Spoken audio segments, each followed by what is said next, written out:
Without further ado, then we today are going to speak about building data products, and this is more from ideas that I've been having this year on how data products can be built, what can we learn from it, and also how can we specialize ourselves as data leaders, as data specialists.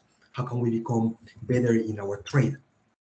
And of course, all of this is opinionated, so it might be that you might see differently, and that's why even more important that you share your opinion. So here in our discussion, and our goal today is really to discuss which ideas I consider important to try in 2023. So we are in a year where so many things are changing, not only in the technological field, but also from a professional side, where we're seeing constantly on LinkedIn that the teams get restructured. So many people are looking for new opportunities and so on. So this really questions a lot of how can we thrive as professionals in this year, and what should we be doing in order to become more successful at what we are working in this data space. But for that, so just briefly about me, so that I have been working in the data space for the last 20 years, and I have seen pretty much all spaces and facets of data, from really implementation on the database side to more data science and machine learning. And this goes from doing this for small organizations, really building a startup from zero, all the way to large corporates and establishing data departments, data functions. So throughout this journey, I have also been able to see how, on one side, the field has evolved over these last 2 decades, but also at the same time, well, many things remain the same, right? So maybe we change the names, but in the end, what we are doing more or less stays constant. And if we really think about it, so do we need data teams? Is it really something where is a function, is something is necessary for us to have? And the reality is that not really. We do not need data teams if we think about it. And if tomorrow, for example, there will be no data teams in an organization, then likely they will be able to survive. So like the finance department, they will go back to working with Excel, spreadsheets, and so on. The marketing department, they will continue using their own tools, their own automation, their own whole stack. And everyone else, they will just find a way, just setting up some database and so on. So really, what we do is I will see it as a little bit as the cherry on the cake. And this puts us in a very fragile situation, because now with all these changes in the economic, in the economy and in the whole tech industry, means that we are one of the functions that are the most spendable.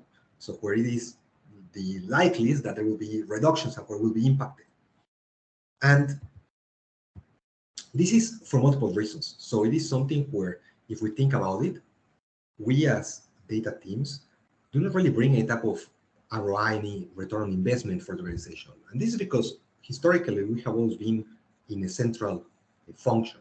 So where we do not report directly to a line of business, so to say to sales department, to marketing department. We're somewhere in engineering, maybe sometimes in direct reporting to CEO and so on. So we are as a central function, and it is also very hard to quantify. For example, if we establish a new data pipeline, how does this impact the business? How is this making the company better and so on? It's very, very difficult to really put a number to anything that we do and say, hey, look, thanks to this work that I did today, the company became so much better at this metric. Sometimes it's possible, especially when we think about so many problems in machine learning, maybe like recommender systems and so on, where you can really say, hey, so what I did then increased revenue by X%. But for the most part, this doesn't really happen. And given that we are in this central function, far away from any type of revenue generating function, then it means that not only we cannot really have this impact, but also we lack this view on what is happening. So we do not really know what can we be doing that can increase the revenue of our organization, that can become, that can make the organization more efficient. And the downside of that also is that we also end up working on problems that are not real problems. We end up inventing new things. We end up trying to reinvent the wheel. There is a lot of duplication between what we are doing and what other functions are doing. Very common cases, for example, in marketing and so on, where we develop things that in the end they're also doing it somehow, and then we realize that they were already been doing this and so on and so forth. So really it means that we need to rethink altogether how we work with data, what is our objective, and also how we can become better professionals, what it means for us going forward in this year and the following years. And well, the solution is very simple. So on one side, we can deliver value by doing things that have a tangible return on investment, that really people can measure it, but also by bringing new skills into the organization, that really doing something that is new. So let's say 5, 6, 7 years ago, this would have been to just introduce data science into a company. Yeah? So along the fact that one will be bringing this skill set, this will already be something that will be valued, that will be appreciated. But by now, this is more or less already processed, it's already understood, and this means that we need to think what new we can bring to the table that is not there yet, what is it that management is thinking about that they want to get done, and so on. And if we think about the first point of which data products or why the product generate ROI, well, in order for the data product to generate ROI, so it means it needs to be close to the user. So the opposite of where we are. Normally, we're very far away from our users or from the users of our users, the end customers of the company. We need to have it in a way that we can generate and get external and internal feedback, meaning how this product is being used. We should be able to understand where are these users struggling, what do they want to see, how they want to have, and also what can be like a way that this can be optimized. So both on the development side, but also on the usability side. And this means necessarily that we need to have a user interface, which is also something that we as data people are not really used to. So for us, more or less, the day ends when we create a table, we create some maybe API endpoint, and that's it. But really, we need to start thinking on going a step further and developing these interfaces and be involved in how they look, or even ourselves going and implementing it. So not just say, hey, just because I'm a data person, I cannot do a user interface, and no, the opposite. So we really need to be in a position of doing the front end and creating this interface that it will be the one that the user will be interacting with, that is on top of the data that we're already anyway providing. And in order to start doing this, it means that, yeah, so we need on one side to be able to create this user interface somehow. We need also to be able to present this information with some domain knowledge. So it's not sufficient to just say, hey, here is this pipeline, but rather it needs to be prepared in a way that our marketing department, our finance department, our operations department, and so on, can use it and can understand it. This means that on top of being able to create these interfaces and having these technical skills to this interface, we also need to start developing ways in how we can understand what these users need. So what are the metrics that they're interested in from a business perspective, of course, and how they're using this in their process, how often they need it, which accuracy, and so on. So really putting ourselves in the shoes of this end user and then providing what we're developing in a way that this person can use it on their daily activities is necessary. And all this means also that we need somehow to speed up our learning process, because already we know being in data space means this hamster wheel of non-stop learning. There is every day pretty much anything new that comes to space, be new methodologies, framework, interesting blog posts, books, and so on. So already we are overwhelmed with content and knowledge. And this means that on top of all this, we need to learn new things. And therefore, it means that we need to become more efficient on how we can acquire these skills and get these results much faster. And the first point is that we should expose this data to our users, and this means that we should learn front-end. And we should learn front-end because not only this enables us to provide these interfaces, but also this way we can understand how our data is used, in which way we should be presenting it, and also makes it give us a better understanding for how other members of the engineering organization, developers, software engineers, and so on, they need our data. So I can really encourage everyone to really learn to develop front-end. This is something, for example, that I say for my objectives for 2023, that I want to become proficient in working with TypeScript and doing front-end. And you don't need to start as that. You need to say, hey, I need to start working with JavaScript and so on. I can just start much simpler. I think the easiest way that any data person can do front-end and small applications is becoming proficient in using Streamlit. Streamlit is an open source framework based on Python that allows to develop interfaces pretty much from any notebook. It's very easy to use. I think that anyone can understand it in less than one evening. And very fast, we can create just small applications that can be used for internal use cases. So this means that instead of having some notebook or just a spreadsheet that is where we split our data, we can really do interactivity with maps, with charts that can be modified. So also with any type of inputs. It really gives a lot of interactivity to our work. And this is something that is really straightforward. So if there is something that you want to do after this talk is start using Streamlit. I can only recommend it, and I see only benefits from working with it. But however, you say, hey, Streamlit has limitations because Streamlit is for internal interfaces. Streamlit is also for I cannot have really authentication there. I also am limited in the look and feel of the application.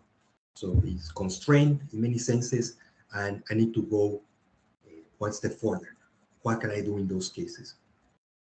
Well, this means that we need to work with the whole JavaScript landscape, TypeScript, and so on. And on one side, it offers many benefits, so coming from a data perspective, but on the other side, if we are used to working with libraries to process data frames, so be polars, be pandas, and so on, the whole JavaScript landscape is really almost like a desert. So JavaScript and TypeScript are not languages that are good with numerical operations. They are not really good at that. And on top, the libraries that exist, they're very limited. So if you go and see what are the most popular libraries, really likely TensorFlow is the one that has the most stars. So in my case, for example, where I say this year, I really want to develop my proficiency in TypeScript, and I really want to do as much as I can working in data science with JavaScript and TypeScript. It has been for me a really battle against the language, because I see how so many things are missing, and also what exists in terms of libraries and the ecosystem is very limited. And also the other downside is that the communities are very different. So if we look at what people look for, what people ask for, what is happening in these ecosystems is very, very different than what we data people are interested in. So, for example, it is rare that someone in Stack Overflow for React or for JavaScript or TypeScript, someone will be asking a data science or machine learning question. So that doesn't really happen. And then if we look at the libraries that exist, the majority are abandoned or very poorly maintained, or they don't really have documentation. So this means that even though we might have the motivation to develop these front ends and trying to merge our data skills with a way to surface an interface for this, nevertheless, it might be that we might put a lot of effort and take a lot of time for that. So it's something that is a challenge. Nevertheless, there is some highlights around it. I really think that working with TensorFlow.js is a really good experience. It's very different from the TensorFlow from Python. So if you work with TensorFlow, as you know, from Python, you will see that it's much more limited. However, from what I have seen, really TensorFlow.js is the only library in the JavaScript landscape that offers linear algebra and vector operations, as we might know from pandas, polars, and similar. So this means that we can try to do things, try to implement some basic algorithms, can implement some processing and so on using TensorFlow.js. And given that it is just a wrapper for the actual TensorFlow library, it means that it's also very efficient and fast. And it offers also GPU access and so on and so forth. The downside is also that here is not a library that is really meant to develop models from scratch. The way that the TensorFlow.js authors envision the library is rather that someone prepares a model in Python, for example, they have it already there, and then just serving the model, and maybe the last training, the last layer and so on, happens on TensorFlow.js on a browser level. And this is because the use cases that they think about is, for example, if we work with a mobile phone and then we're working with the mobile camera of the mobile phone, for example, for face recognition or for some type of image recognition, then using this setup, well, is very efficient. But if on the other side I say, hey, I want to do everything on the JavaScript, TypeScript landscape, and I will be using TensorFlow also to develop my models and come up with new libraries and so on, then it is very challenging. It's really difficult. I'm always amazed on how much has happened with stat models, with the pandas, with scikit-learn, and so all these libraries exist in the Python ecosystem, because even really the most basic algorithms, they have so many things implemented and depend on so many other libraries that do not exist at all in JavaScript. Nevertheless, what else can we do? Well, the other point that we're discussing is on new skill set that we can introduce to the organization. And really the skill set that I think that anyone working with data should have in this year is working with LLMs. And this means many things. So it can be all the way from developing our own LLM models all the way to just simple prompting. But I really think that LLMs is something that is much more than just simple SQL queries. And being the person with expertise on this matter in our organization puts us in a much stronger position as professionals and also as how relevant we are for our companies. Because of course, this is a very hot discussed topic. Not everyone understands it and not everyone knows how it can be used besides trivial use cases. Therefore, if we are capable of develop a good understanding on LLMs, it puts us in a much more stronger position as professionals. And now I will present just some simple examples of how we can work with them. So really something where there is a lot we can do, but I'm just scratching the surface. Yeah, so I can really talk hours about it. And it's also something that this year have been very heavily focused on, not only working JavaScript, TypeScript, but also thinking how I can introduce LLM functionality into my workflows. And really the two principles that I think so for LLMs is that working with it means providing clear instructions and giving the opportunity for the model to process and provide an answer. And the way I see it is, so these are, let's say, like a smart assistants that have a good understanding, but are not specialists in our task. So to put, let's say, like a analogy, an LLM is close to, let's say, like a junior data analyst that can help us in our task, but of course, he will not know many details. He just is their first day in the company, and therefore it doesn't know a lot of what is happening and the intricacies and the specific details of our schemas, our models, and so on. And so therefore, it means that we need to be very, very clear in the instruction that we provide, and also enable that the model can has time to think. And with being clear in and providing specific instruction, what I mean, for example, is in providing roles. A classic thing is to really tell and say specifically, hey, you are a data analyst and you are very proficient in working with SQL, and I need that you help me providing SQL queries that have these characteristics. So then you are, let's say, like narrowing down, you're constraining the modeling to a specific role, and therefore it knows better what it needs to provide. And the next step for this is really saying when one provides instructions, providing specific symbols or signs on where instruction starts and when it ends. And with that I mean, in the prompt I can start saying, you are a data analyst and you will be providing with SQL queries and so on. And here are the steps that I need you to provide. And then when I start this, I can provide, let's say, with quotes or with hyphens and so on, in order for really the model to understand where the instruction starts and where it ends. And also the other thing that I find also very helpful is really to specify the output. And what I find as the best output is really on JSON, on really saying, I need that you provide a valid JSON. Also provide examples of this is the schema, the JSON schema, and say, this is how I need that they should provide it. And these examples that are valid, these examples that are not valid. And with these 3 points, we see how we're really constraining the LLM model, and we are enabling it to provide a much better outputs, much better answers. And connected to that is really to give time to come up to a solution. I mentioned this on providing examples. So I really find, for example, to give some examples on what I'm expecting. This is very helpful, for example, if we think about providing queries for a SQL database.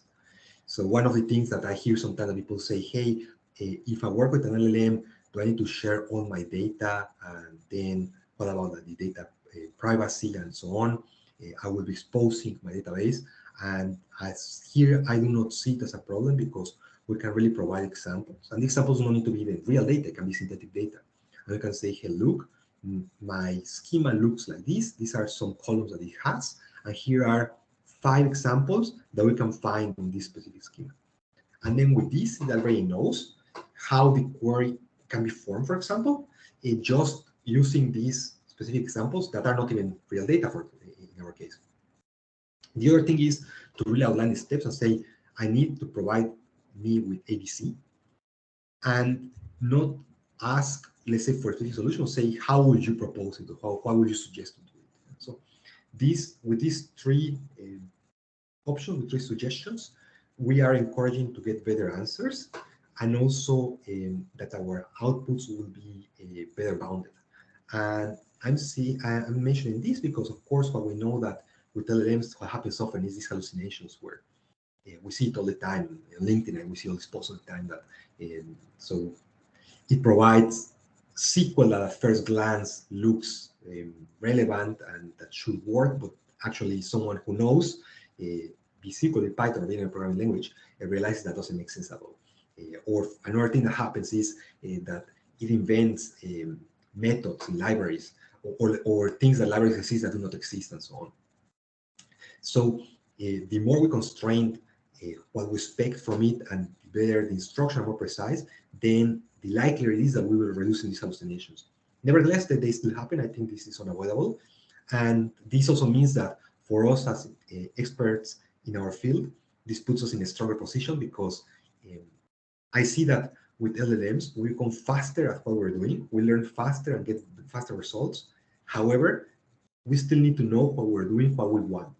And this means that, let's say, for someone who's experienced, the gap between a more junior person versus experienced person becomes larger, and the junior person has less chances. Nevertheless, yeah, so we have to be very specific in our output.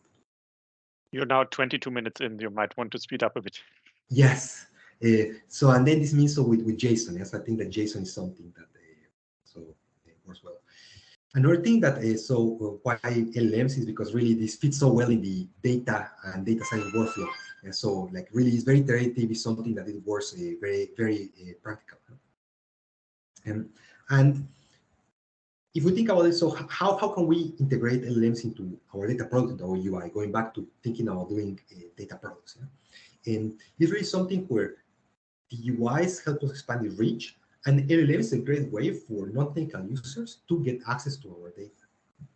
So it means that, so with the LLMs, we can, for example, provide extraction, summarization, inference, cleanse, and wrangling. So just for examples of these that we can offer to our users, at the end users and their users.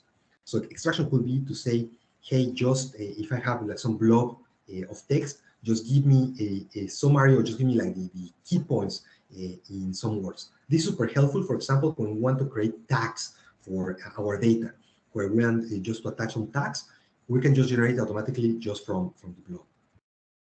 Another thing classically would be just to say one-liners. Yeah? So we have some blob that we get into our schema, and then we just want to have a title column. We can get this automatically, so by requesting. A classic problem that was always in data science, and I think by now it's solved, is sentiment analysis. A few years ago, we needed like so many models to work with this, but now with just one line, we can just get the sentiment from a piece of text with the LLM. And of course, cleans and wrangling, yes, so that asking, so which data we need that removes some things from the data, cleans and so on, super easy. And how I use it most commonly is just to do translation of programs or programming languages, where I'm very used to, for example, with Python, but now I'm trying to become better in TypeScript, and there are so many things I do not know. So I tell to the LLM, hey, I will do this way in Python. Can you tell me how I can do this in TypeScript? And almost 95% of the time, I will get relevant TypeScript that works for me. Or people that I was discussing this topic about, they told me that they use it, for example, to convert from pandas to raw Python, or in general, any Python library into just regular Python. This way, they can reduce dependencies. This way, they can also make it more performant and make it more transparent of what they're doing. Very straightforward. And of course, so syntax check. Often I do not know if what I'm writing might make sense or not, and then I use it as a way to tell me if this makes sense or not. And then the third point so here for today, that is developing domain expertise. So we're discussing that we're moving from central function to closer to our users. And in this central function closer to our users, we need to have this domain expertise. And the question is, which area should we develop domain expertise? And I'm convinced that this area is FP&A, or in German-speaking countries called controlling. I really see that controlling, or FP&A, is the space that perfectly matches the data function with something that's highly relevant for the business, while at the same time offering us as professionals new ways to implement our knowledge and acquire new understanding. And another important aspect of why I'm convinced of that is because it puts us very close to the CFO. And relative to the CFO is likely the most important person in the organization. So really having this proximity to the CFO makes that on one side, our position in the organization becomes much more solid. It's less likely that we'll be suffering from any reduction in the organization. We understand much more closer of how the business is operating. And also, we have a seat at the table of how decisions are made in the company. And another thing that I see that's really the benefit of FP&A for any data role is that we can really model everything in the database. So these models that are used in FP&A, they are very straightforward. They're just basic arithmetic pretty much. And at the same time, the role is something that is very open to interpretation, to iteration. So it has this mix of this focus on accuracy numbers, but the interpretation of the numbers is very open and really very flexible. So it fits very nicely for someone who has been doing until now data science or any type of data analysis. So if we think about how we can put this together, so a very simple way of combining this idea of let's do front ends, let's work with LLMs, and let's develop understanding and control in FP&A is to say, hey, let's start by doing in our database FP&A models and metrics. Let's try to model this as JSON. Let's feed this into an LLM, and let's use the LLM as a interface that our end users can operate with. One idea could be, for example, working capital optimization. So something to think about that I think has a lot of potential in any company. So if we wrap it all, so we have some time for questions here. It's really, if we want to develop data products successfully, it means on one side, we need this domain knowledge. In this case, I suggest FP&A. We really need to be much closer to our user. And this means that we need to provide interfaces. We need to provide something that the user can really interact with. And as a result, the easiest way that we can do it is, for example, with the text interface with an LLM. It can also be with Streamlit. It can also be by using pure TypeScript and so on. But I really think that if we want to do this in a manner that is easier for everyone to develop, but also puts us in a position that is one of being a SIT advisor in our organization, specializing on LLMs and data products with LLMs is a perfect sweet spot. So from here, I can just encourage you to delve into the LLM world, delve into JavaScript, TypeScript, delve into FP&A, and start playing around. And so not be afraid of doing that. And well, then, so here we're finishing, so right on time, so for space for some questions, so that I hope that today there has been some new learnings, and then you can take your career and how you work with data, build data products into the next step.